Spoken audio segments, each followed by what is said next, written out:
Да, продолжуваме со емисијата. Како што најавивме, Александра Трајановска од Хелсиншкиот комитет за човекови права, зборуваме за законот за пробација. Трајановска, добро дојдовте во студио 10. Добар ден и добро ве најдовме.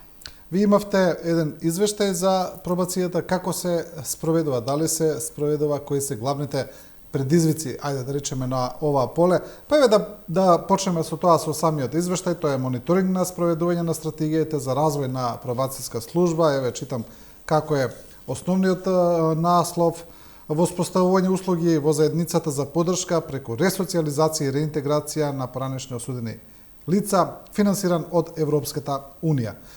Зашто се работи, што покажуваат наодите во вашиот извештај? Така да, ние оваа година правиме втори извештај за мониторинг на стратегијата за пробација.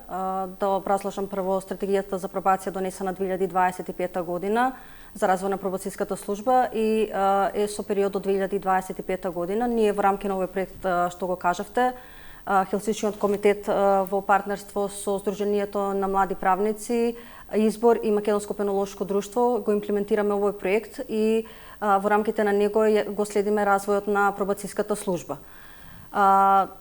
Минатата година исто така имавме едно излагање. Оваа година вчера го државме настанот на кој ги промовиравме резултатите, односно во која мера се исполнети или не се и кои се причините за истото.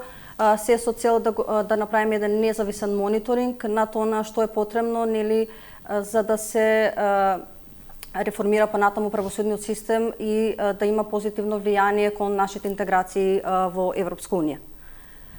Можам да кажам дека пробацијата, законот за пробација донесен 2015 година. Првата пробацијска канцеларија отворена 2017 година во Основен кривичен суд во Скопје, подоцна се отворени другите пробацијски канцеларии. Ова година бројката на пробацијски предмети е 483, што значи од година во година бројот на пробацијски предмети се зголемува, меѓутоа не во намера како што е предвидено, со цел да имаме поголемо влијание кон проблемите со кои се соочува пенитенцијарниот систем. Има многу точки на мониторингот правевме врз основа на неколку точки кои ги мониториравме. Тоа е легислативата, институционалното постапување, постапувањето на институциите и меѓусекторската соработка која е од многу големо значење за тоа што во процесот на реинтеграција, ресоциализација и постпенална помош се вклучени многу засегнати страни, не само секторот за пробација, туку и други, со цел успешна реинтеграција и ресоциализација да се направи на осудените лица. Што покажува мониторингот? Еве, ни кажавте дека се зголемува бројот на случаи за пробација, што е добро, недоволно, но се зголемува. Знам дека на почетоците во првичните години тој број беше навистина минимален, нешто 20-30, како што се сеќавам на почетоците, за еве да дојдеме до 400 и колку кажавте сега. Значи тоа е добро, но недоволно. Што друго покажува мониторингот? Кои се основните? Покажува на тоа дека податоците што успеавме да ги собереме и од основните судови низ цела територија и од пробацијската служба, дека се уште највеќе се изрекува алтернативната мерка условна осуда. Што на некој начин, така кажано, условно ги пушта сторителите на кривични дела наведум на слобода, нели доколку во одреден период не сторат ново кривично дело, на помалку се изрекува институтот условна осуда со заштитен надзор, која на некој начин ќе им помогне на сторителите на полесни кривични дела да го поправат својот живот со програми за ресоциализација, реинтеграција, зависно од тоа какви потреби имаат, доколку се корисници на наркотични средства, на алкохол или на сторители на наследство и слично. Што укажува на тоа дека и она што видовме дека само Основниот кривичен суд, најголем број од пробацијските предмети се тука од Основниот кривичен суд од Скопје, за разлика од другите локални судови кои во многу мал процент ги изрекуваат овие алтернативни мерки. Дали имаме одговор еве од судиите или од некој друг во правосудниот систем? Зошто е тоа така? Дали можеби, како што вие велите, не се изрекува доволно таа мерка каде што имаме условен отпуск со надзор, или зошто толку останатите судови во внатрешноста не ја користат мерката, дали е тоа поради недостаток на средства, дали е тоа поради недостаток на алки во тој систем на апробација каде што немаат услови да ги изречат, или е поради едноставно поради некакви стари навики? Имаме ли одговор? Па, можам да кажам дека пробацијската служба има доволно има канцелари внатре во самите судови кои се добро опремени, имаат и доволен број на пробацијски службеници кои би можеле да ги надгледуваат и да вршат надзор над пробацијските предмети. Најверојатно праксата и потребата од зголемување на свесноста и кај останатите суди за придобивките кои ги имаат лицата кои се осудени со условна осуда со заштитен надзор, како тие успешно после се реинтегрирале во општеството, како придобиле и кривични и осудените лица, меѓутоа и општеството како придобило од искористувањето на овие мерки. Значи вчера споделија и случаи каде што успешна ресоциализација се направила, луѓето подоцна станале дел од тие некои програми и можеби потребно е да се зголеми свеста и кај самите суди и на ниво на апелациони подрачја повеќе да се зборува, да се дискутира за оваа проблематика и како можат на вистина да придонесат кон намалување на пренатрпаноста во затворската популација, што веќе со години се соочуваме. Ова е една добра алатка која би придонела во некој начин да се намали таа пренатрупаност и да се подобри состојбата во затворите. Да, ќе зборуваме за пренатрупаноста и состојбата. Значи, еве да појасниме за гледачите можеби повеќе детали. Значи, со законот за пробација се предвидуваат алтернативни мерки меѓу кои може да бидат изречени условна осуда со заштитен надзор, ја спомнавте, условен отпуст од затвор, општо корисна работа и други. Целта е да се заштити заедницата од криминал преку користење на помалку репресивни мерки кои ја подигнуваат општествената одговорност. Еве имаме и некои примери, на пример од останати земји, на пример во Германија, од 200.000 осуденици годишно, 80% или со парична казна или одат на пробација, само 20% одат во затвор, а 2/3 од затворениците понатаму подлежат на пробација. Значи, Германија знаеме колку е понапредна и поразвиена од нас. Гледаме дека пробацијата ја користи масовно, ајде да кажеме, за разлика од нас кои сите овие проблеми кои ги имаме и пренатрупаност на затвори и сите други аспекти и повторно не ја користиме. Некако ми се чини апсурдно. Па да, може да кажеме не само Германија, туку и другите западни земји, пробацијата се гледа како алатка на една современа кривична правда, каде што со нејзино развивање повеќе се влие на подобрување на условите во затворите и другите пенитенцијарни установи. Кај нас, за жал, согласно податоците што ги добивме сега при истражувањето за 2023 година што го правевме, над 4.000 алтернативни мерки изречено, од кои ви кажав 400 и нешто се пробацијски предмети. Тоа кажува колку малку е искористеноста на овие институти и навистина потребно е сите релевантни чинители, не само судиите, судскиот совет, јавните обвинители, адвокатите, значи сите кои спаѓаат дел од правосудниот сектор, да предлагаат, не само судиите да предлагаат, него и другата страна да бара и да не се влагаат непотребни жалби, за да можат овие институти да заживеат и да придонесат кон намалување на рецидивизмот во затворите, затоа што видовме дека со анализите што ги правевме дека многу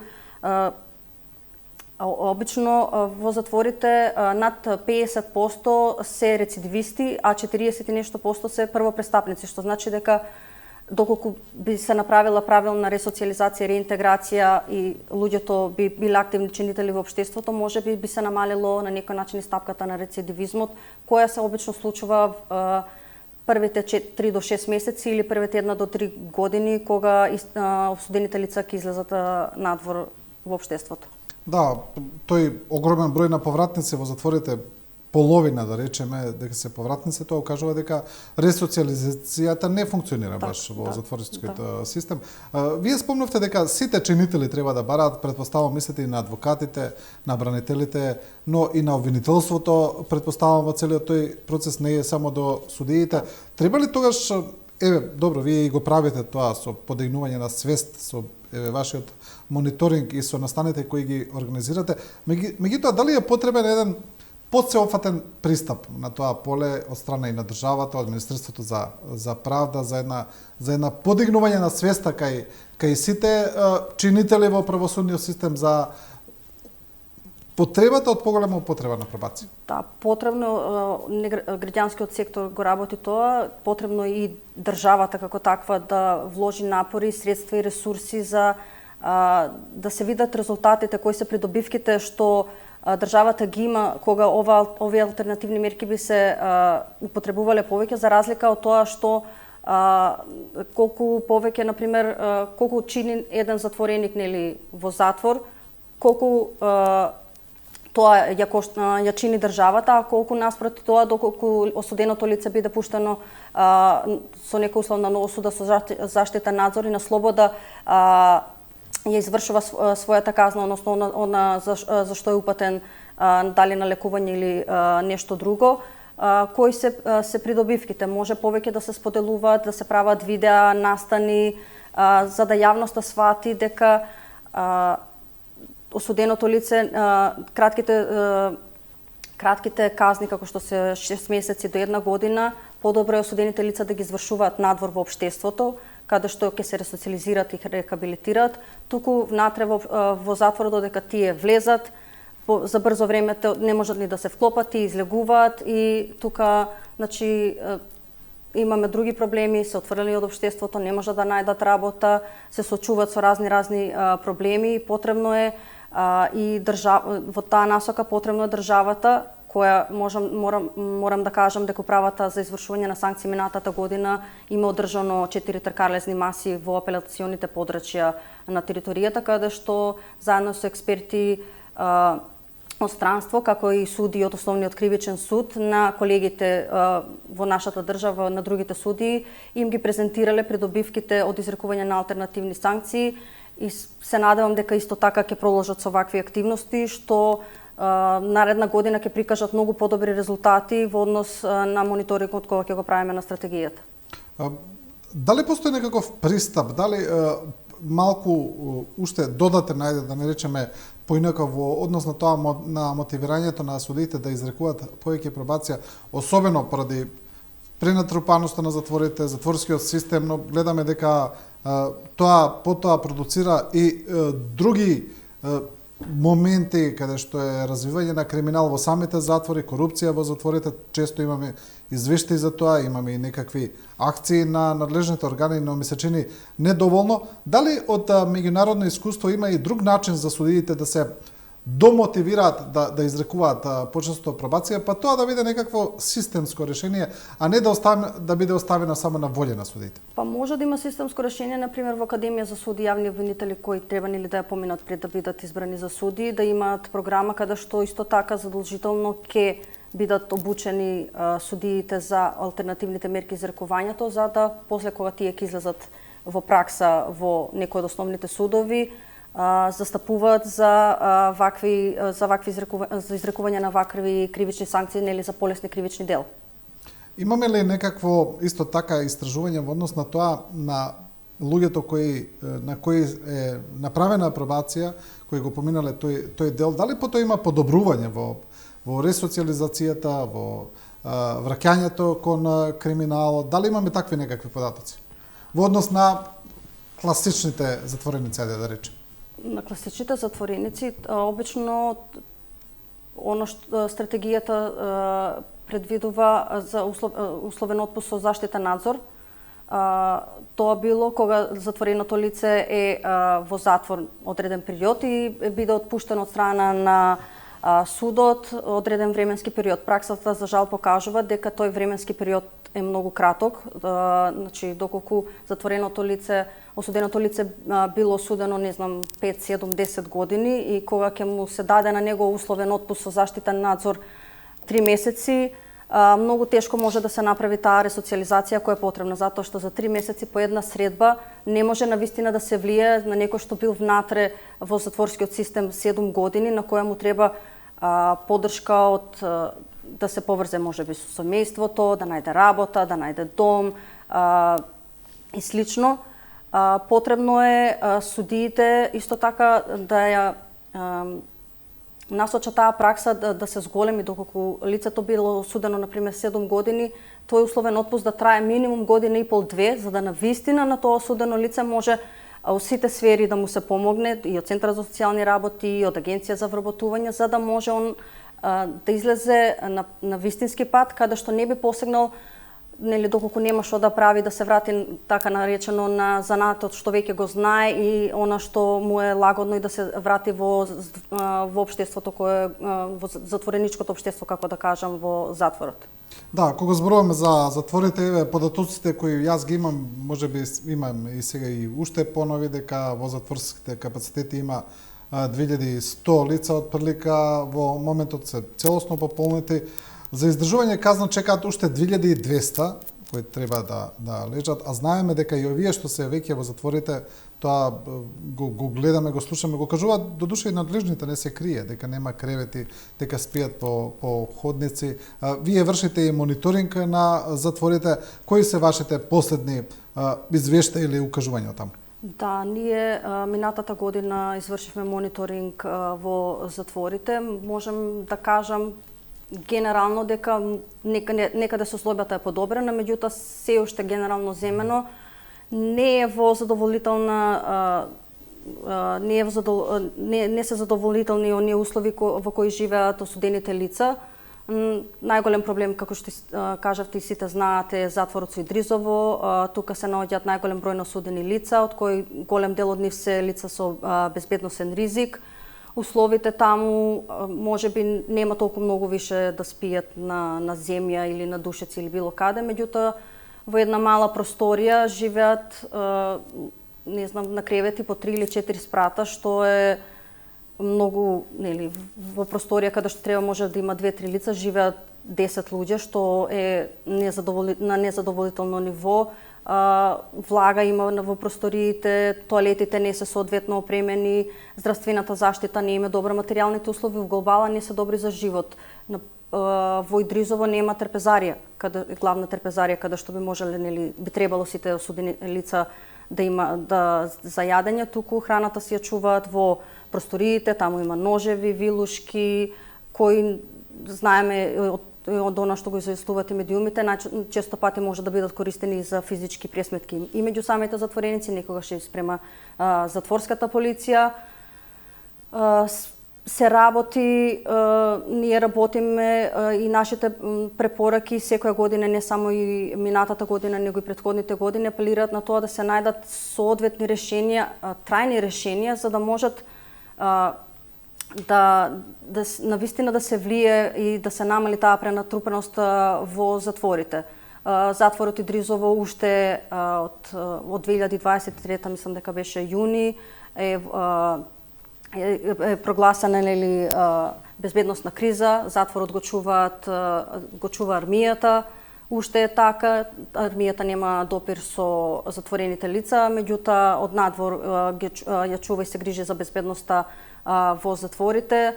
И тука исто така мора да се најде решение. Често пати не само и осудените лица, туку и припадниците на затворската полиција некогаш кажуваат дека нели им недостасува соодветна опрема за да ја вршат својата работа и слично. Да, имавме и протести на затворската полиција во други градови, дека им се носат затвореници со безбедносен ризик, тие не се опремени и така натаму, има закани кон нив, па имаме неколку пати и гледаме и палење на автомобили на управниците, на чуварите, што укажува на сериозни случувања таму. Имаме еден Трајановска, еден момент за кој можеби не се зборува премногу во општеството кога зборуваме за состојбата во затворите и еве и вашите наоди на кои константно укажувате. Можеби имаме и едни предрасуди во општеството кон овие лица, каде што голем дел од за тоа и не се обрнува премногу внимание или ајде да речеме не е приоритет никогаш ова прашање, бидејќи можеби и дел од граѓаните велат, па добро, тие се криминалци, осудени се за тоа, што има сега ние да се грижиме за условите во кои тие живеат, но гледаме дека тоа го кажавме и пред малку, дека тие затвори всушност не ги ресоциализираат, туку создаваат повторно или нови криминалци. Така, да.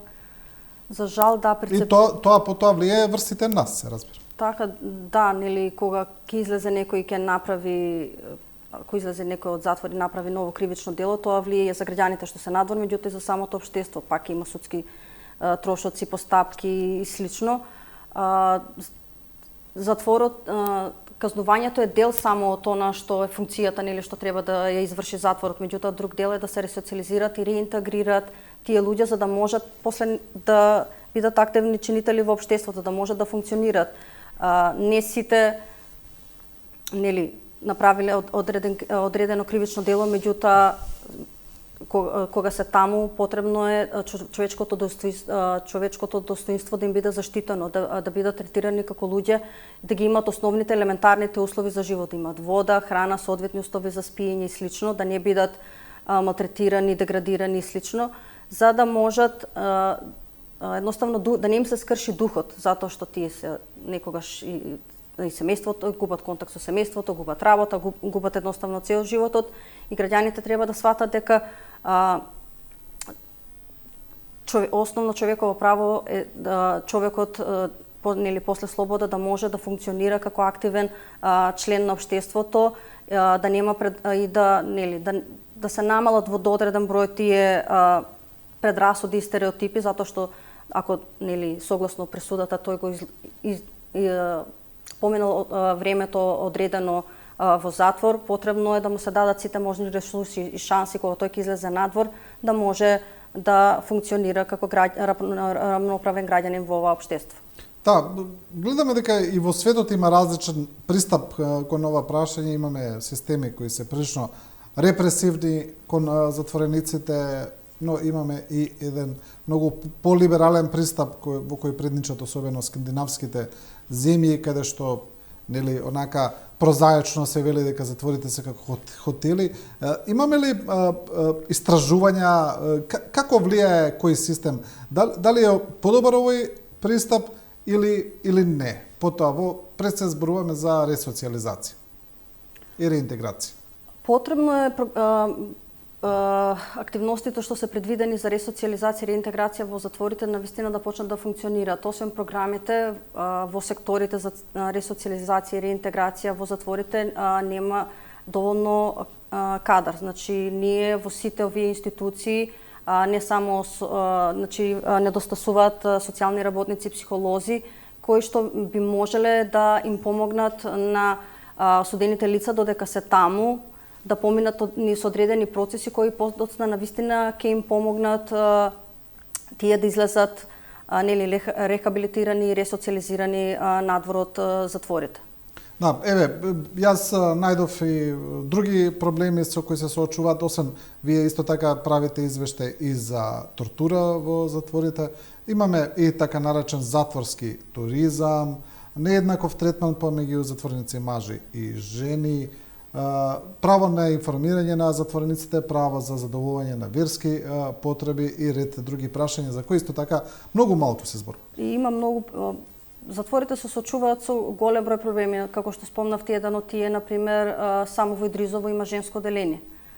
Нема во другите затвори нема женско оделение. Тоа ги спречува, например, тие што живеат подалеку од Скопје да дојдат и на редовни посети, да можат да ги видат осуденичките кои се сместени тука, затоа што и поддршката од семејството доколку имате битна, која и како може да придонесе кон процесот на реинтеграција и ресоциализација на осуденичките.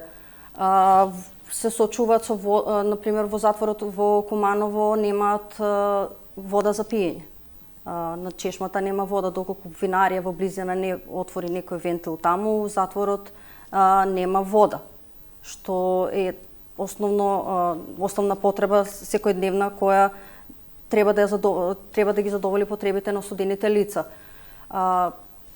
условите во самиците се катастрофални, има влага, нема основни услови. Ромите најчесто пати се случува да бидат и сегрегирани, да бидат ставени во друго